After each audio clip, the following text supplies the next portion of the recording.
Number 19. Kylie Cunningham. After losing money in a pinball game at a New Jersey bowling alley in 2019, 26-year-old Kylie Cunningham allegedly threw a drunken tantrum and punched the machine. A staff member reimbursed the money the young woman lost, but told her to leave the bowling alley. According to police, Cunningham threw a cup of water at the employee's face for refusing to serve her any more alcohol. A short while later, an officer found her walking along a roadside with a man. The cop asked the pair for their IDs, but noted in a report that Cunningham refused to hand hers over, instead devolving into an enraged tirade and struggling to maintain her balance. Cunningham allegedly continued to resist and was loud and argumentative, even after backup arrived while being handcuffed and put in the back seat of a cruiser. She was accused of kicking an officer in the chest and headbutting him after a failed attempt to put her in a leg restraint. After arriving at police headquarters, she allegedly kicked another cop who was trying to place her in a holding cell. Due to Cunningham's suspected level of intoxication, the police called paramedics to the scene. She remained uncooperative and was put in a spit mask while being loaded into an ambulance, and she still somehow managed to bite an EMT. Medical responders ended up having to sedate her in order to transport her safely. Cunningham was charged with 3 counts of aggravated assault, 3 counts of simple assault, 1 count of resisting arrest, and 3 related crimes. Number 18. Gabriel L Schroeder. Delta Airlines boasts some of the aviation industry's strictest alcohol policies for its employees, but this apparently wasn't enough to stop 37-year-old pilot Gabriel L Schroeder from starting his workday tipsy in September 2019. According to authorities, Schroeder was waiting to get his baggage checked at Minneapolis-St. Paul International Airport when he noticed TSA agents conducting additional checks on crew members. When they instructed Schroeder to put his luggage on the table for inspection, he said that he wasn't ready to go through the line and swiftly walked away. Suspecting that the pilot might have a prohibited item in his bag, the agents called TSA police. Schroeder was seen entering and exiting a nearby bathroom, where officers found a 1.75-liter bottle of vodka in the garbage can. When the police caught up with Schroeder again, he was sitting in the cockpit of the aircraft he was about to co-pilot to San Diego. During a conversation with detectives, he allegedly claimed he had not consumed alcohol in 3 days and denied going into any bathrooms before getting on the plane. But he reeked of booze, according to officials, and he blew a 0.065 on the breathalyzer, which is slightly under the legal limit for driving a car and well over the 0.04 limit for pilots. Schroeder reportedly admitted that the bottle of vodka was his and confessed to drinking 3 cocktails and a can of beer at his house the night before. Schroeder pleaded guilty to attempting to operate an aircraft under the influence of alcohol and was sentenced to 30 days of mostly home confinement and at least 1 weekend in jail. After that, he was required to serve probation and attend alcohol treatment. Number 17. Krie Gardner. Lee Collins was driving 23-year-old Krie Gardner home from a blind date in 2013 when he stopped at a store in Leamington Spa, England to buy a pack of cigarettes. While he was inside paying, Gardner slipped into the seat of his Citroen C3, which Collins had borrowed from his father, and sped off. The young woman was extremely drunk, so it wasn't long before she clipped another vehicle and crashed into some fuel containers, totaling the car. Gardner's blood alcohol content was more than 3 times the legal limit for driving. She pleaded guilty to vehicle taking, excess alcohol, and having no license or insurance, and the judge sentenced her to a year of community supervision plus an 18-month driving ban. Number 16. Mary Jane Carpenter. Most people would agree that bars are not appropriate places for children, but a 25-year-old Iowa woman named Mary Jane Carpenter apparently felt differently based on her decision to bring her daughter to a Des Moines watering hole one afternoon in 2016. According to a police report, the young mother sat at the bar in a bikini top and shorts while the toddler ran all over the place and rolled around on the floor unsupervised. When confronted by the bartender about the obviously inappropriate situation at hand, Carpenter allegedly slammed her drink down on the counter and began swearing, then got up and left with her child. A concerned customer followed Carpenter outside, and it's a good thing he did. According to police, the young woman abandoned her kid in their stroller and ran down the street. The Good Samaritan stayed with the little girl until police arrived. Inside the stroller, officers found a half-full bottle of vodka. Carpenter allegedly blew a .183 during a breathalyzer, putting her blood alcohol content at more than twice the legal limit for driving. She was accused of slipping out of her handcuffs and fought while police tried to restrain her, striking an officer in the face and also hitting her child. After getting the combative arrestee under control, police booked her into custody on charges of child endangerment, assault on police officers, and consumption. Number 15. Khloe Haynes. During one of the many in-flight outbursts to make headlines in recent years, a 26-year-old British woman named Khloe Haynes allegedly flew into a drunk rampage during a Jet2 flight from London to Turkey in 2019. According to authorities, Haynes scratched a crew member, lunged at the passenger door in an attempt to open it, and threatened to kill everyone on the plane, while crew members and passengers subdued her. The plane turned around and was escorted back to England by Royal Air Force jets. Based on the nature of the call for help, the situation was considered so serious that pilots broke the sound barrier catching up with the aircraft. Khloe was arrested and banned from the airline for life. In early 2020, she pleaded guilty to endangering the safety of an aircraft and common assault. Her lawyer said that his client became upset when a crew member asked her to sit down, and he admitted that Khloe was drunk, but also argued that she was unwell, claiming that she felt embarrassed about her behavior and failed to go any further into detail about what triggered the tantrum. The young woman reportedly sobbed throughout her hearing as the judge sentenced her to 2 years in prison. Number 14. Joselyn Ran. 20-year-old Joselyn Ran was simply trying to be a good friend when she showed up at a courthouse in Troy, Michigan one morning in 2016 to pick up 2 friends who had been charged with driving drunk and being intoxicated. But by the time she arrived at 3 o'clock in the morning, her friends had been released. An officer noticed Riordan's pickup truck near the building and approached her to see what was going on. She was only wearing an oversized t-shirt, according to the police, and her speech was slurred. After failing a field sobriety test, blowing a .133 on the breathalyzer, and admitting to drinking 4 or 5 shots, Riordan was arrested on suspicion of operating a motor vehicle under the influence of alcohol. Dashcam footage of the conversation showed the young woman crying in the back of a police cruiser about how her friends had abandoned her. The 2 other young women who had gotten arrested earlier that night included a 23-year-old woman who was naked from the waist down and drunk behind the wheel, as well as a 19-year-old woman who was cited for underage drinking. Police Sergeant Megan Lemon told local station WXYZ that there were a lot of bad decisions that went on that night, but that law enforcement was glad that nobody got hurt. Number 13. Drunk people versus road signs.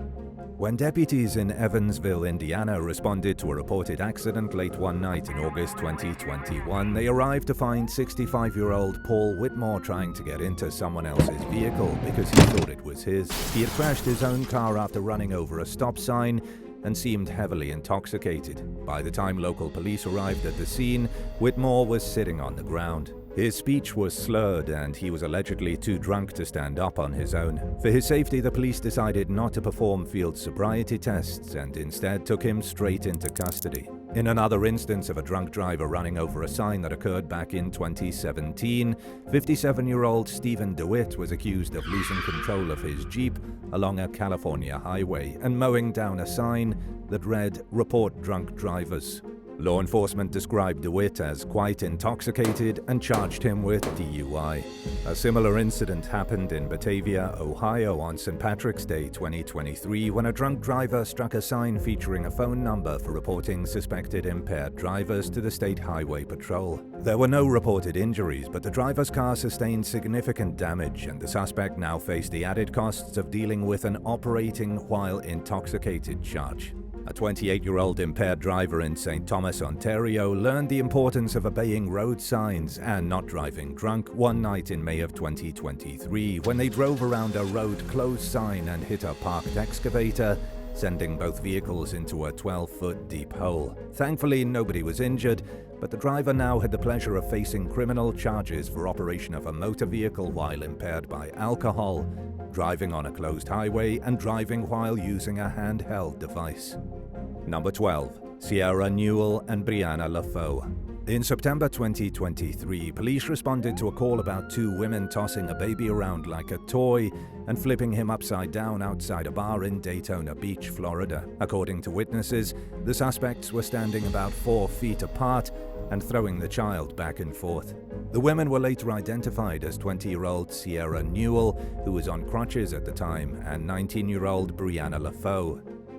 Bystanders told police that Newell was threatening to hit them with the baby in her arms, and that LaFoe actually did hit an onlooker who was recording the incident with their cell phone before taking one of Newell's crutches and attempting to strike them a second time.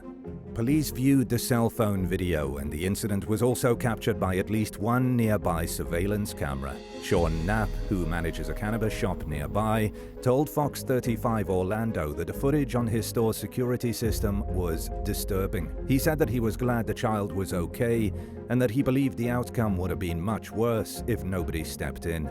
According to law enforcement, both suspects had gotten drunk at the bar they were found outside of, despite both of them being underage. Both women were charged with felony child abuse, and LaFoe faces an additional battery charge. It's unclear who the baby belongs to, but arrangements were reportedly being made shortly after the suspect's arrest to see if Newell's mother could take custody of the child.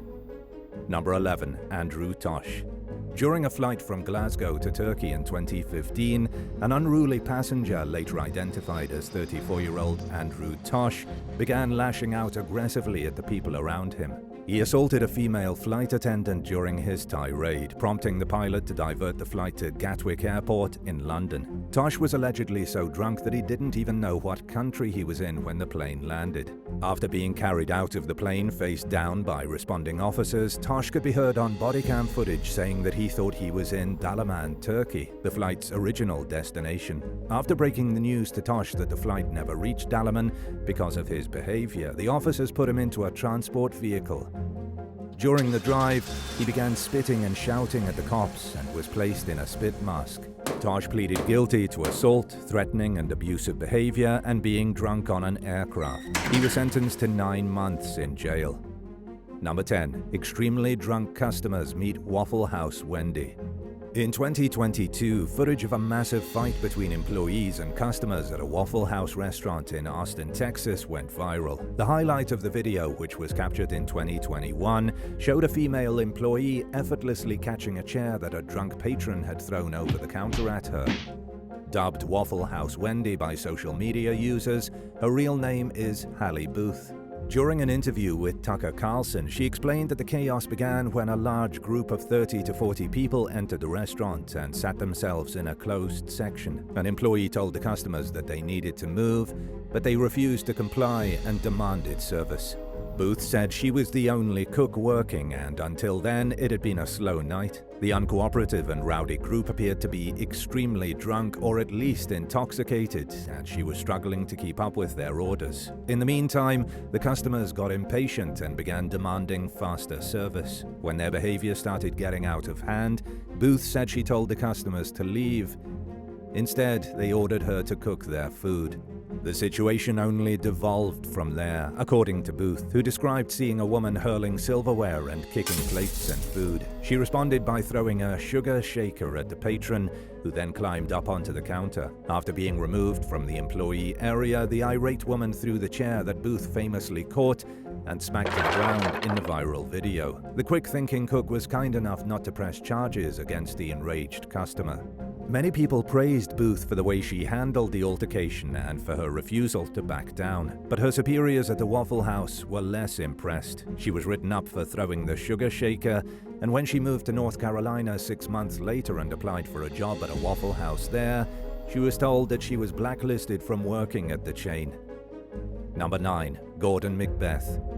In October 2021, 23-year-old Samantha Pullman and her fiancé, 28-year-old Daryl Gilland, moved into a rental house in Kansas City, Missouri, owned by 44-year-old Gordon McBeth. At first, the couple got along well with their new landlord, even managing to negotiate a lower rent in exchange for agreeing to help remodel the home.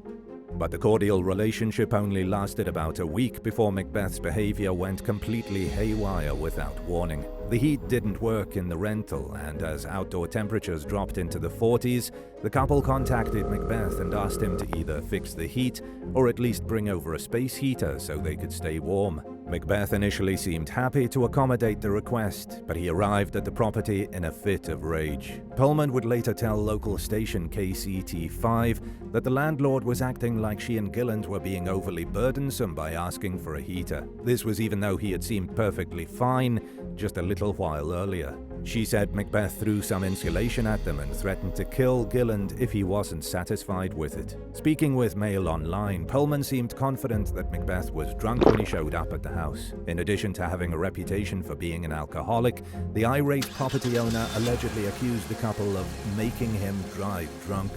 According to court documents, McBeth brandished a knife and began stabbing Gilland without warning and for no apparent reason. Two neighbors overheard Gilland's anguished screams and rushed over to find McBeth on top of the victim. They held the accused attacker at gunpoint until police arrived, while Gilland bled out from dozens of stab wounds and died in Pullman's arms.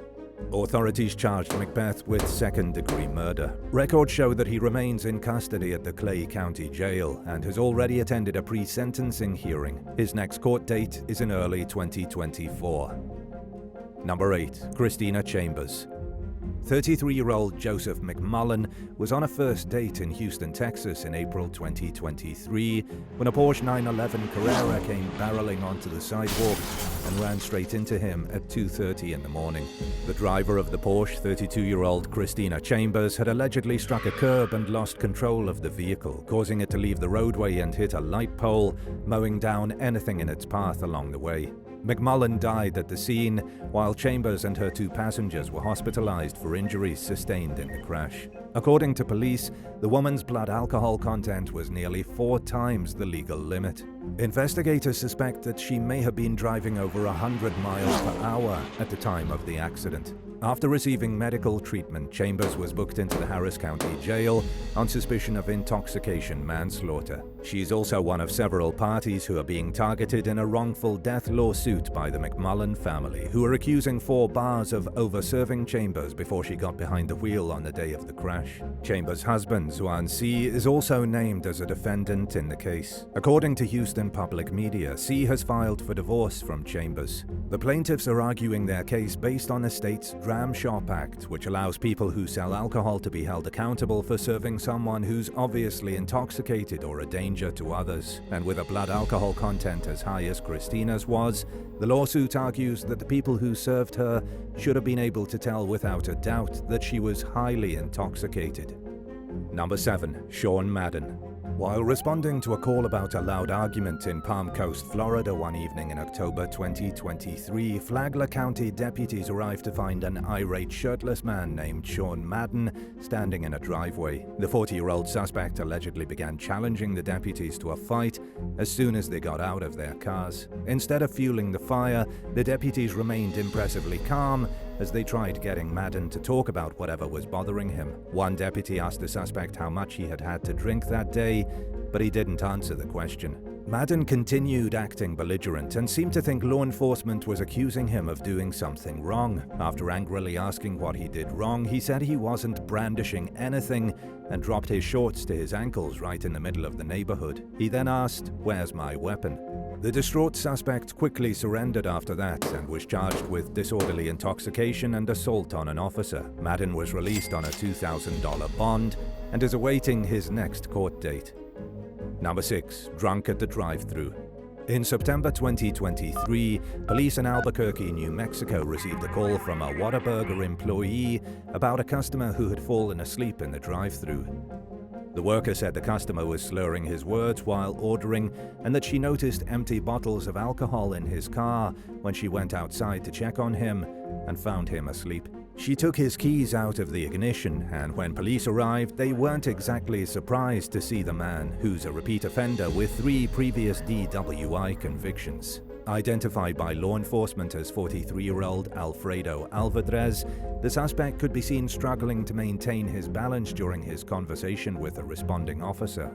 At one point, he fell, taking an officer who was trying to help him stand to the ground with him. During another part of the video, he fell asleep, and the officers were unable to wake him up. The police tried several times to have a coherent conversation with Alvarez, but it was no use. After realizing that he wasn't going to comprehend anything they were saying, they took him into custody on suspicion of DWI. While searching his vehicle, officers found 8 bottles of bourbon, including some that were empty and others that were partially full. Alvarez also faces charges for having an open container and driving with a revoked license. According to the most recent available updates on the case, the judge declined to keep him in custody at the state's request and instead sent him home on an ankle monitor. According to records out of Bernalillo County, he's currently wanted on a warrant for a 5th DWI charge. Number 5. Joseph Molton. Late one night in April 2023, a drunk man, later identified as 36-year-old Joseph Molton, allegedly hopped a fence onto the property of the Naples Police Department in Florida and snuck into an unlocked cruiser where he sat and waited for workers to leave the building. From there, he stealthily made his way over to some bushes and kept watch for a few more minutes before grabbing a hose and positioning it beneath the building's front door. He flooded the entryway, enabling him to break open the front door, and went straight to the men's locker room, where he showered and helped himself to a police uniform.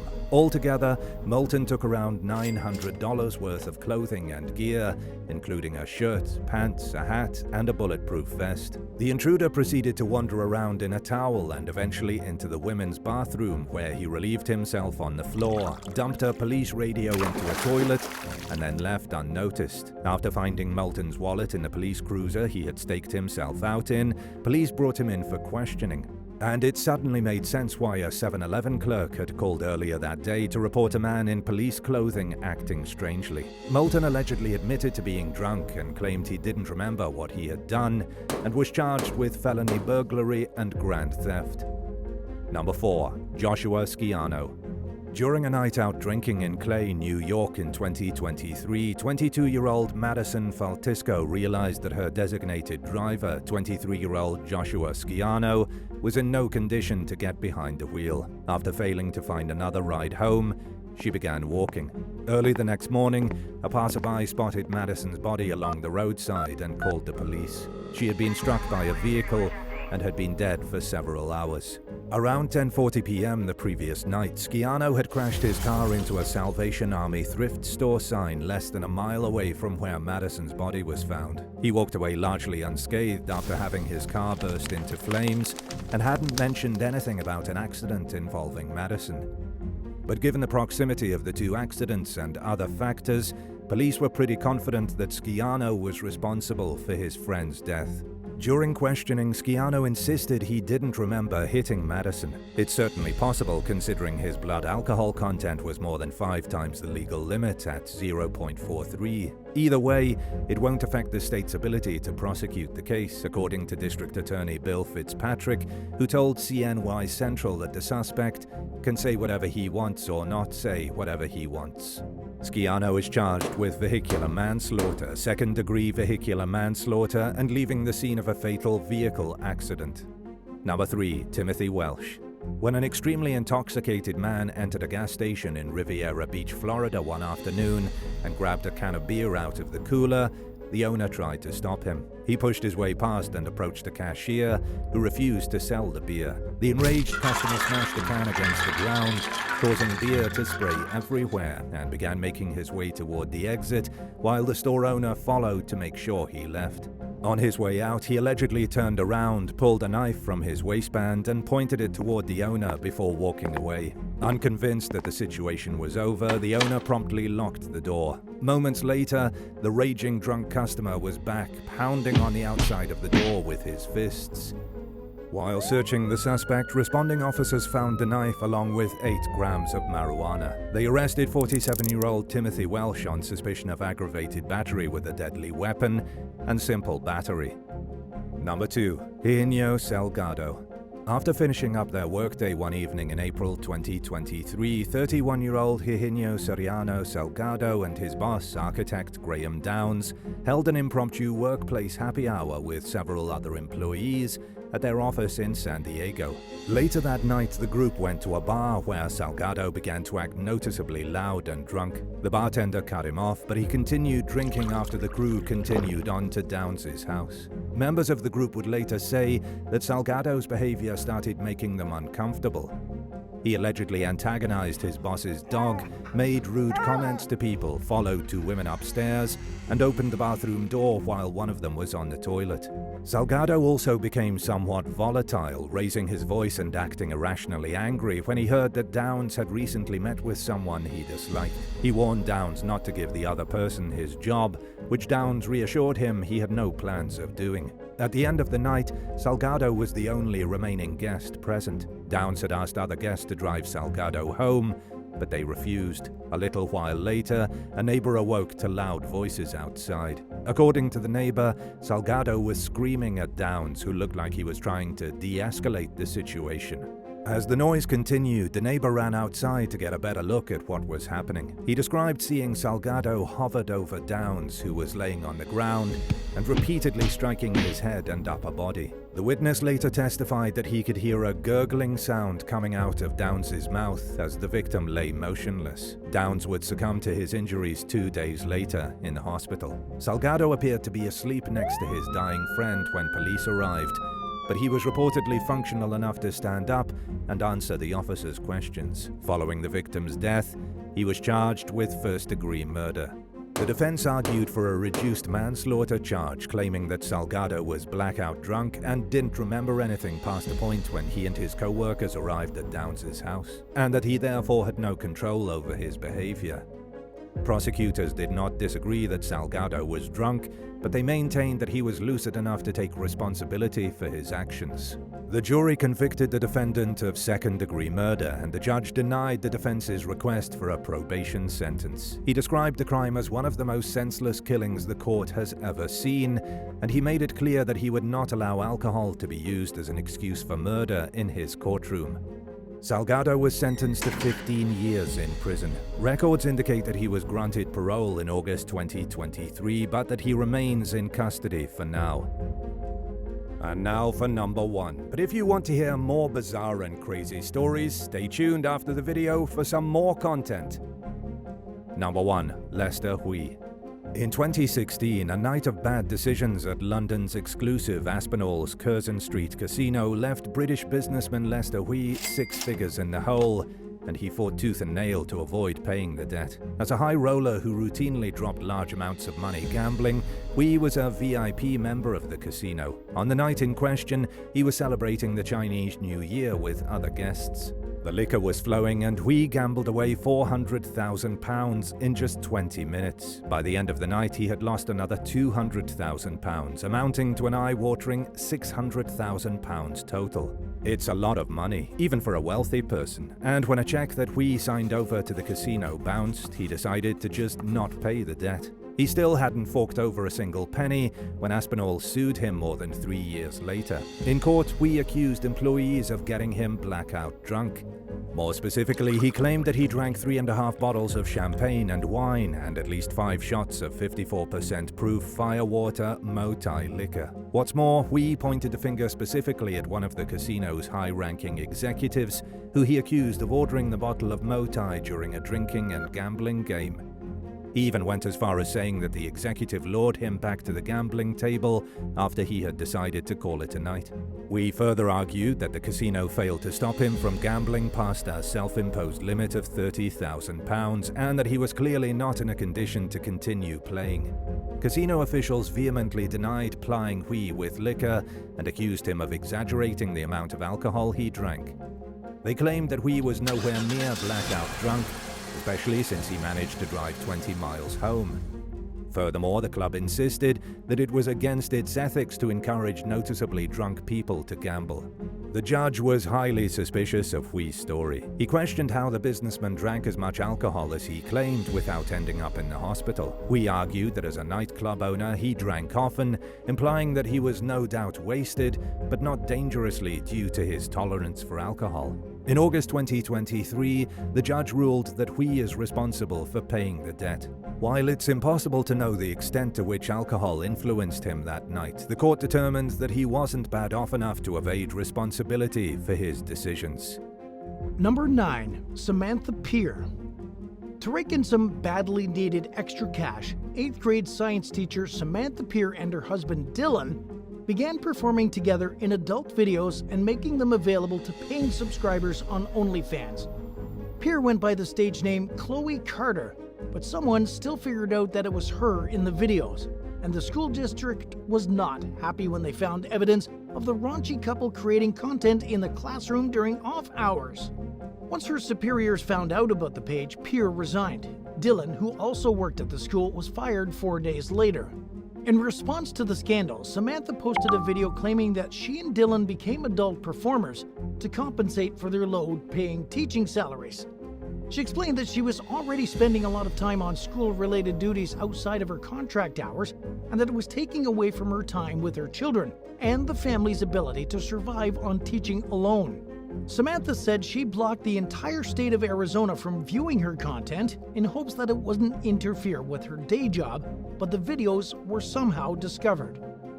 The disgraced educator accused her former employee of disseminating the images and details of her account to students. In addition to losing her job, Pier was also banned from OnlyFans for violating its policy on making content in public, but she at least managed to avoid criminal charges. Number 8. Guyette Duhart. If you were raised by old-school parents, you may remember them threatening to wash your mouth out with soap, or actually doing it. But this type of punishment is now widely considered abuse, and it certainly isn't something school teachers typically get away with doing. Guyette Duhart learned this lesson the hard way in 2019 when she was working as a teacher for the Palm Beach County School District in Florida. A student told a school administrator that he was talking loudly in her class when she said that he needed his mouth washed out with soap.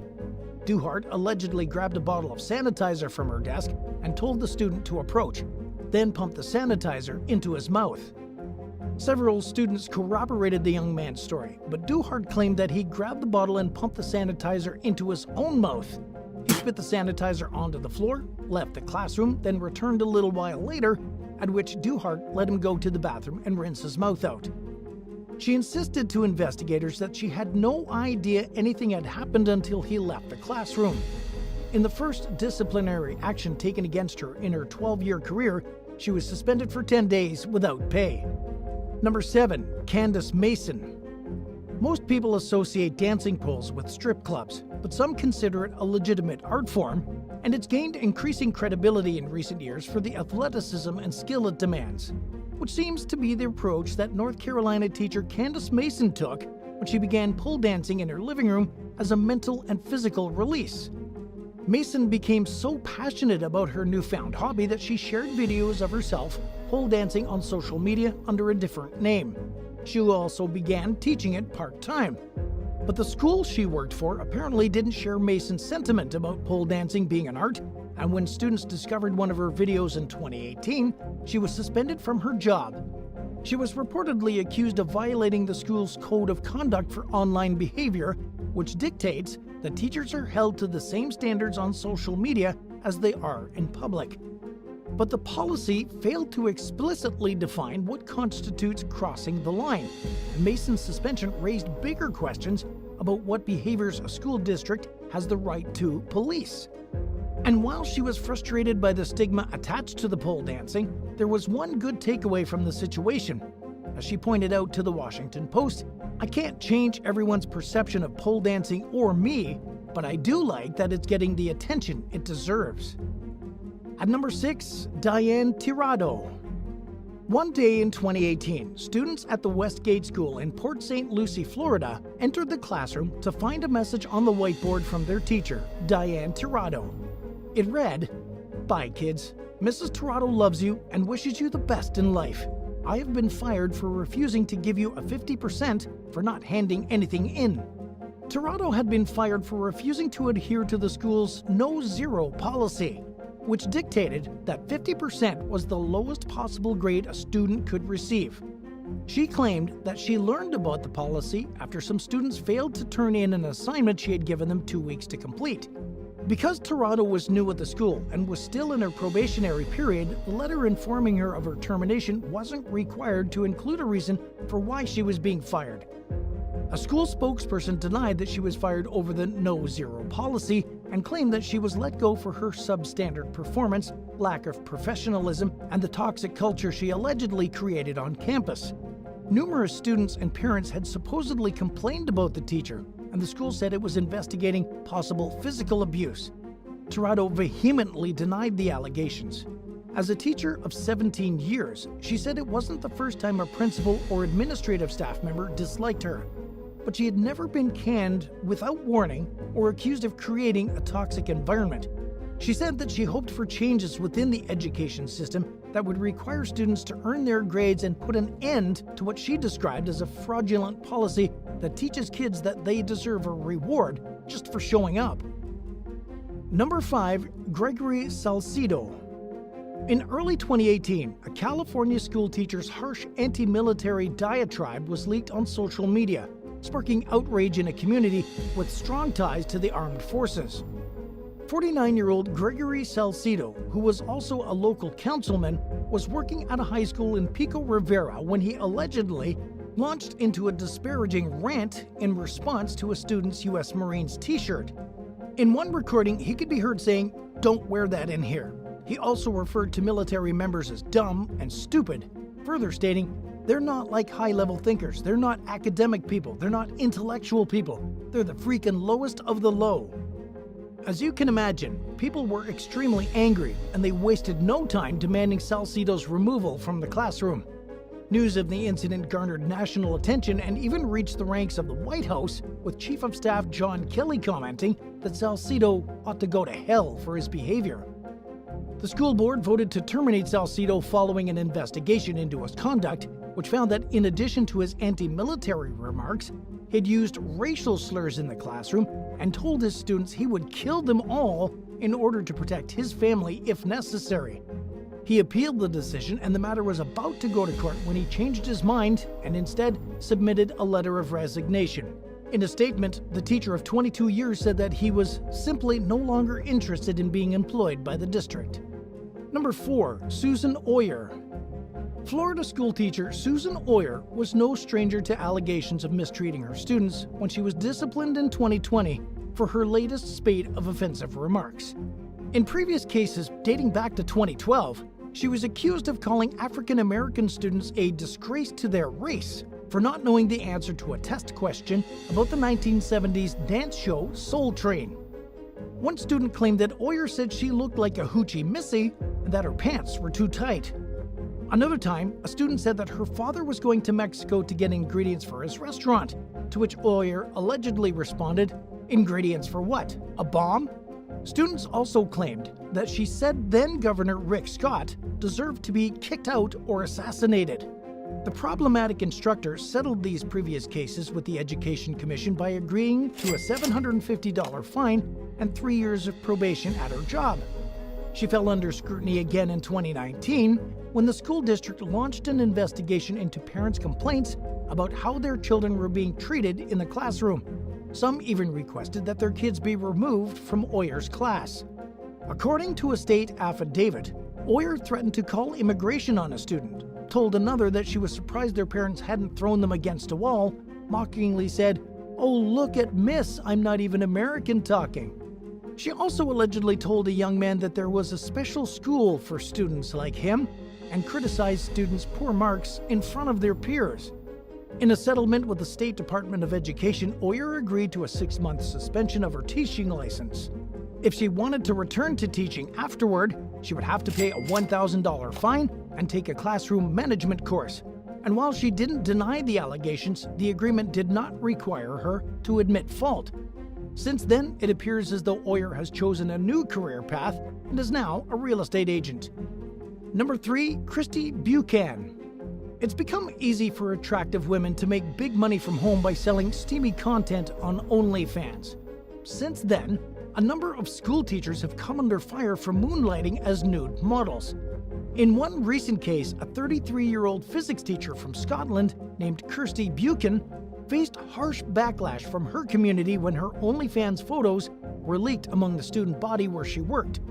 Furious parents complained to the school's leaders and an investigation was launched. One parent told the Daily Record that Buchan's images weren't just suggestive, but that they were extreme and left nothing to the imagination. Buchan took her content page down after word got out about her second job, and she also resigned from her day job before disciplinary measures could be taken against her. It's unclear what she's up to these days, but she also has a history of working on camera with her clothes on via small-time acting gigs. Number 2, Tiffany Eaton. When a fight broke out between two students in her classroom in 2014, Detroit schoolteacher Tiffany Eaton tried summoning help with a school-issued walkie-talkie that she had been given to use in case of an emergency. But it wasn't working, and the fight only seemed to be escalating as the young men knocked over desks and continued going at it.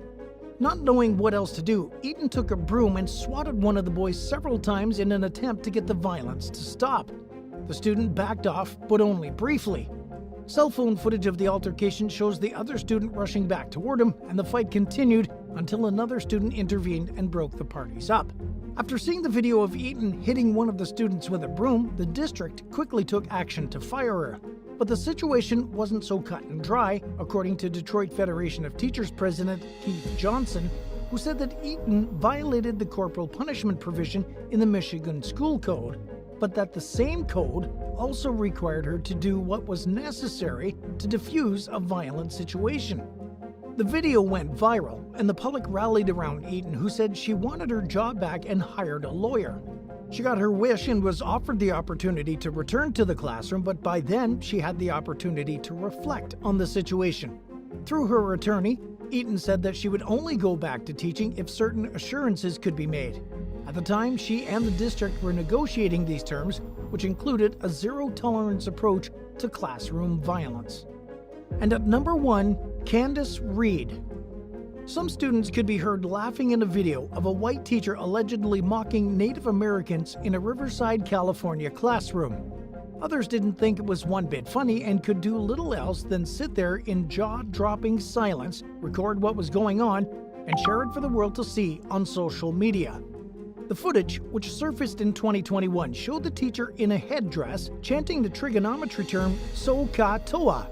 She continued the obnoxious display by chopping her arms in the air and jumping around the classroom. Naturally, the videos that appeared online angered people who accused the teacher, later identified as Candice Reed, of imitating Indigenous stereotypes. Some demanded for her to be disciplined, while others called for her to be fired. In a statement, the Riverside Unified School District condemned the teacher's actions as unacceptable and reassured the public that her behavior does not represent the district's values. The teacher, whose name was withheld at the time, was put on administrative leave pending the results of an internal investigation. But the bizarre math lesson was apparently nothing new, according to some students and former students who said that Reed had been doing it for years. There was even a picture of her wearing the headdress in a 2012 yearbook photo.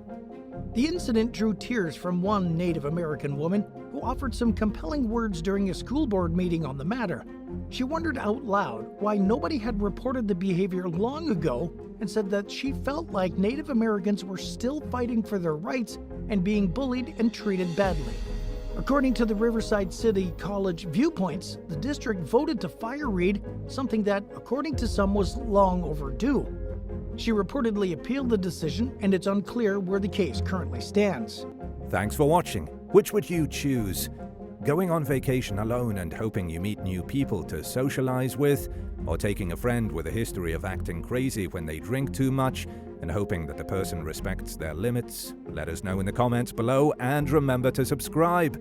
See you soon. Bye.